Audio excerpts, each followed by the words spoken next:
Class 11 Physics. Hello student. 3.3 Average velocity and average speed. What is average velocity? Average velocity is defined as the change in position or displacement del x divided by the time interval delta t in which the displacement occurs. जिस time की उसके division को क्या बोलते हैं अपन? Velocity. अभी मैंने बताया था कि अपन टाइम को भी डिवाइड करेंगे जब अपन वेलोसिटी या स्पीड की बात करेंगे. तो v इक्वल टू क्या हो जाएगा? x2 minus x1 upon t2 minus t1 equal to del x upon delta x upon delta t, where x2 and x1 are the positions of the object at time t2 and t1 respectively. Here the bar, तो इसके ऊपर बार लगा दिया गया है. जब average की बात करेंगे तो अपन उसके ऊपर बार का यूज करेंगे.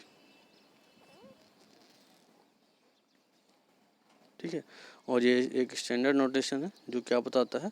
एवरेज क्वांटिटी को इंडिकेट करता है. जब अपन बार लगाते हैं तो अपन इसलिए बार लगाए हुए हैं.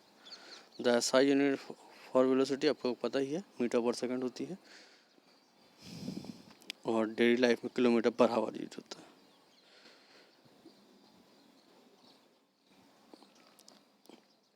यहाँ पे एवरेज वेलोसिटी को डिनोट किया जा रहा है इस loop of line P1 P2 के थ्रू. ठीक. xt के बीच किसी ग्राफ बनेगा और ये वेक्टर क्वांटिटी है एवरेज वेलोसिटी भी, या वेलोसिटी कहा जाए तो. और ये वेरिएबल मोशन या नॉन यूनिफॉर्म मोशन के लिए फाइंड होगा in a straight line motion. Straight line motion में ही ये कंडीशंस होंगी.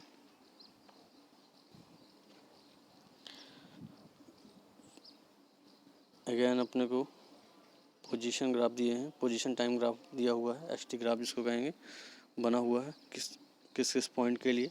फर्स्ट पॉइंट जो है मूविंग विथ पॉजिटिव वेलोसिटी. अगर ऑब्जेक्ट पॉजिटिव वेलोसिटी से मूव कर रहा है तो उसका ये ग्राफ होगा, xt के बीच बनेगा जो.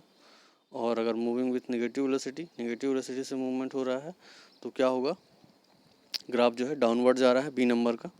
और c नंबर में जो ऑब्जेक्ट रेस्ट पोजीशन में है, पीछे भी अपन देख चुके थे. अपन एवरेज स्पीड की बात करेंगे तो एवरेज स्पीड के लिए क्या करेंगे? टोटल पाथ लाइन ट्रेवल जो की गई है divided by the total time interval during which the motion has taken place. तो एवरेज स्पीड क्या हो जाएगा? Total path length upon total time interval. Unit same होती है मीटर पर सेकेंड और ये स्केलर क्वांटिटी है क्योंकि ये डायरेक्शन डिपेंडेंट नहीं होती है, ये केवल पॉजिटिव होती है ना. और जो एवरेज वेलोसिटी है वो पॉजिटिव और नेगेटिव दोनों हो सकती है. डिस्प्लेसमेंट पे डिपेंड है. अगर डिस्प्लेसमेंट जीरो होगा तो जीरो भी हो सकती है.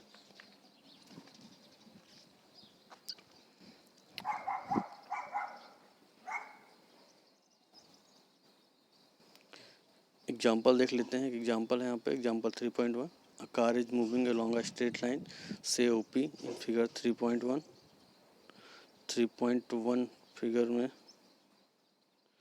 It moves from O to P in 18 seconds and return from P to Q in 6 seconds. What are the average velocity and average speed of the car in going A from O to P and from O to P and back to Q? ये बताना है अपने को average speed और average velocity. तो average velocity find करेंगे a condition के लिए. जब O to P जाएंगे तो एवरेज वेलोसिटी क्या होगी? Displacement upon time interval. तो डिस्प्लेसमेंट क्या हुआ है? डिस्प्लेसमेंट है यहाँ पर O to P जा रहा है 360 मीटर डिस्प्लेसमेंट. यहाँ पर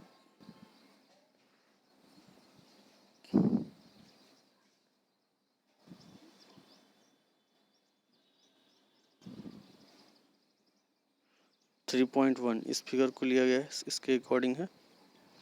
तो वहाँ पे 360 मीटर लिया गया है, इसलिए डिवाइड बाय टाइम जो लिया है वो 18 सेकंड है, डिवाइड कर देंगे, आ जाएगा. इसी तरह एवरेज स्पीड आ जाएगी path length upon time interval करने से. बी वाले केस में क्या हो रहा है? O2P जा रहा है ऑब्जेक्ट और फिर P2Q आ रहा है। P2Q जा रहा है बैक हो गई। कहने का मीन्स ये है कि ऑब्जेक्ट, मैं एक छोटा सा डायग्राम बना के समझा रहा हूँ। ऑब्जेक्ट O2, ये O है, O2P गया पहले, फिर P से बैक आया उसी लाइन में Q, ऐसा तो बताना है। पहले O2P गया है, फिर P2Q वापस आया है, ऐसे कंडीशन को लेना है। तो एवरेज वेलोसिटी क्या होगा, displacement upon time interval. Displacement क्या हुआ है, पहले 360 गया O2P, फिर P2Q गया 120, तो माइनस हो जाएगा तो 240 हो गया, लेकिन टाइम तो इंक्रीज ही होगा, तो फाइनली आ जाएगा 10 मीटर पर सेकेंड। इसी तरह एवरेज स्पीड में क्या होगा, उसमें ऐड हो जाएगा 360 प्लस 120 हो जाएगा। उसमें माइनस हुआ था क्योंकि वो पोजीशन पे डिपेंड करता है, फाइनल पोजीशन क्या है और इनिशियल क्या थी उस पर डिपेंड करता है।